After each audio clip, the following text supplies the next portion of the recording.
Question about finding X and Y intercepts. And that'll typically be the X and Y intercepts of an equation of some sort. Well, X intercepts are your graph points that lie on the x-axis. So if you've got an equation, there's a graph of the equation. Any point where the graph of that equation hits the x-axis or touches the x-axis, any graph point on the x-axis is an x-intercept. Similarly, y-intercept is a graph point on the y-axis. Now, we observe that this is important. On the x-axis, every point on the x-axis, you have y equals 0. Think about it. Here's the x-axis and here's the y-axis.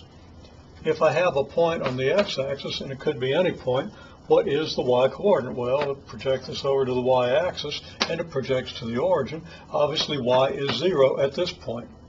And at a point on the y-axis, it's obvious that the x-coordinate is 0. So we want to be clear about that, though. It's easy to get confused. So we can say from these two statements that the x-intercepts, if there are more than one of the x-intercept, will occur when y equals 0, y-intercept when x equals 0. For example, here's the equation. Here's an equation, okay? Where are the x-intercepts?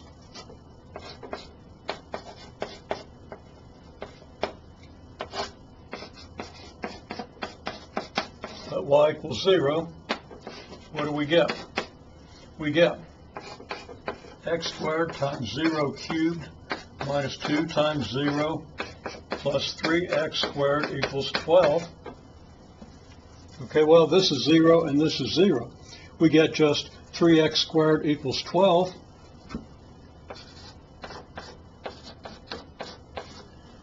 Divide both sides by 3, you get x squared equals 4. X equals plus or minus 2. If x squared equals 4, then, well, 2 squared equals 4, negative 2 squared equals 4. So the x-intercepts are plus and minus 2. It means if we're drawing the graph of this relation, we might not know a whole lot about the graph because this is actually a fairly complicated thing to graph and nothing you would be asked to graph at this point, but I could easily ask you to find the x and y intercepts. Okay, so we have x-intercepts at plus and minus 2. If we're constructing a graph of this function, then we might as well go ahead and do some of that. That's valuable information. So at x equals 2, we have a point. And at negative 2 on the x-axis, we have a point. Okay, well, let's find the y-intercepts.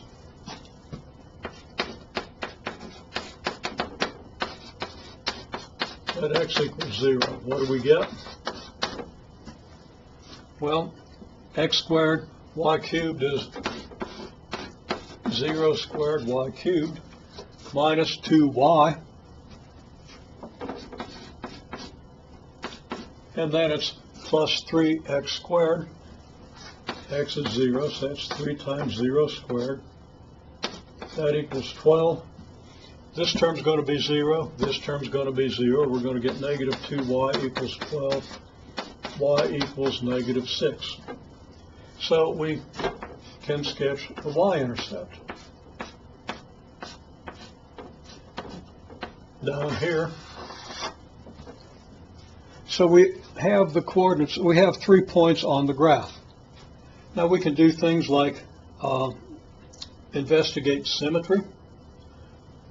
I'm not going to go through the details of it, but a symmetry with respect to the y-axis. These points are symmetric with respect to the y-axis. This point is on the y-axis, so it's consistent with symmetry about the y-axis. It would make sense to look for symmetry about the y-axis. And to test that, we replace x with negative x. Well, this x is squared, this x is squared, so that if we replace x with negative x, nothing changes. The square of negative x and the square of negative x here will still give us x squared in both places. That will leave the equation unchanged, so we do have symmetry with respect to the y-axis. I'm not going to go on with attempting to graph this, just wanted to make a little advertisement there for the symmetry argument. If we tried to find symmetry with respect to the x-axis, It turns out it won't work because of the 12 over here.